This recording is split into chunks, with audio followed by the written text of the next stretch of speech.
Okay, now this is going to be one of my academic talks. There's my nutrition, health, pathophysiology talks, but I also have been interested for a long time in academics. And, we talk about how do you prevent dementia, but part of how you prevent dementia is by making yourself smarter. And there's actually a lot that can be done. There's a tendency to think that intelligence is just a genetic thing, whatever your IQ is, but there's actually a tremendous amount of a person's intellectual capacities based on their personality, on their personal philosophy.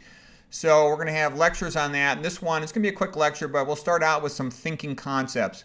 One of the most useful things I've found for solving complex problems is this concept of five blind men and an elephant. Some people say six blind men and an elephant.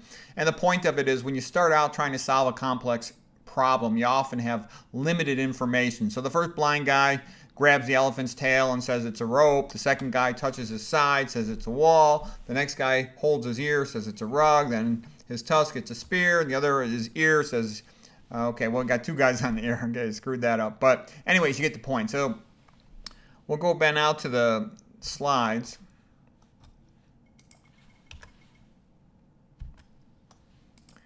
And the point of it is, starting out like what Aristotle said, the first step in an intelligent conversation is to remove emotions. So you got to, first of all, not commit to a decision, a diagnosis of the situation. Hear all the different points of view with an open mind and try to see the big picture, to kind of rise above the whole situation as if you were looking down upon it with a bird's eye view or looking down from a hilltop. And maintaining that mindset I found very helpful for solving complex problems. Not committing early, getting the whole story from all the different points of view. Okay, the next thing we'll talk about here, the first one on this slide, is a Hollingsworth problem. So Lita and Harry Hollingsworth worked with high IQ students. They even wrote a book called Children with IQs Above 180. And the point of it was a so-called communication range. And what that basically says is that if one person has an IQ about 30 points higher than another, the lower IQ person will often think the higher IQ person is just being a weirdo or a nerd. And to the higher IQ person, the less IQ person might seem dull-minded, okay?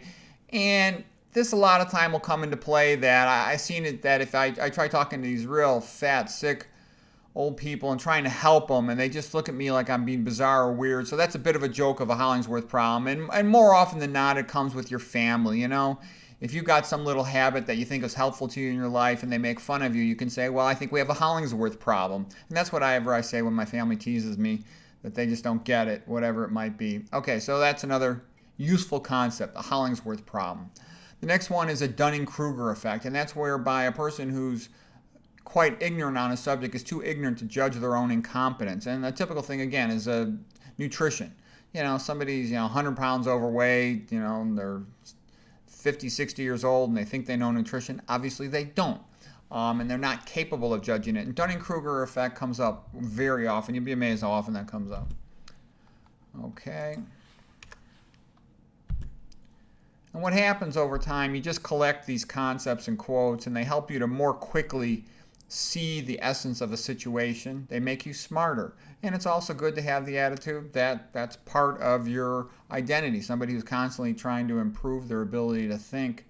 And you do that, each day you only get a little bit better, but if every day you're thinking, I'm going to learn something, because a person doesn't stay the same. They either are getting better or getting worse cognitively and in terms of their other skills. So if you just try to get a little better each day, you'll always be improving. And month after month, you'll get noticeably, significantly better.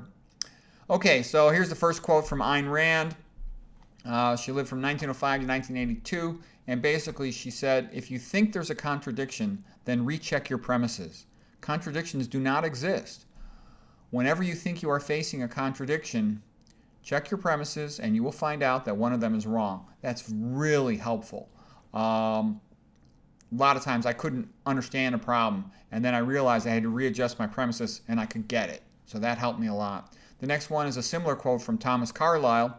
He said, there's always a good reason, and then there's the real reason. And that's what you learn. You're always going to be told that something is for your benefit, but it's really for the other person's benefit quite often. And so you want to learn how to recognize that. Don't be a chump. Okay, the next thing is George Box quote, all models are wrong, but some are useful. Don't immediately disregard somebody's metaphor. Sometimes it'll help you as a springboard to jump to a better metaphor, but you need that initial one, that first step, to get to the second step. So don't discount it immediately. The next quote here is, again, from George Box. Just as the ability to devise simple but evocative models is a signature of a great scientist, so over-elaboration and over-parameterization is often the mark of mediocrity. And basically what that means is, when you look at scientific papers, if there's a great idea there, the great scientists will often write their papers in a narrative form. They're just going to tell you a story of how they put together a coherent mechanism for something, and it's enjoyable, it's great, and it's easy to remember. A story is easy to remember, versus all the bogus stuff you read in scientific and medical journals is typically a whole bunch of statistical games, and there's really nothing useful there. People say, oh, you need to really know mathematical statistics to read papers. That's complete nonsense. What you need to know is who funded the paper. Okay, that's what tells you what it's going to come out to. So anyways, okay, that's actually useful. Next quote from John Boyd. He was Colonel John Boyd. He was a brilliant guy, and he had incredible concepts of strategy and understanding complex things. Jet pilot. Okay, so here's his quote. If you want to understand something, extrapolate it out to extremes, and then examine the opposites. Always ask yourself, what if the opposite is true? What if the opposite is true? Because quite often that ends up being a useful way to figure something out. So just keep that in mind. These are thinking tools to handle challenging problems that everybody runs into sometimes. Okay, the next one is from Arthur Schopenhauer. To use many words to communicate few thoughts is the unmistakable sign of mediocrity.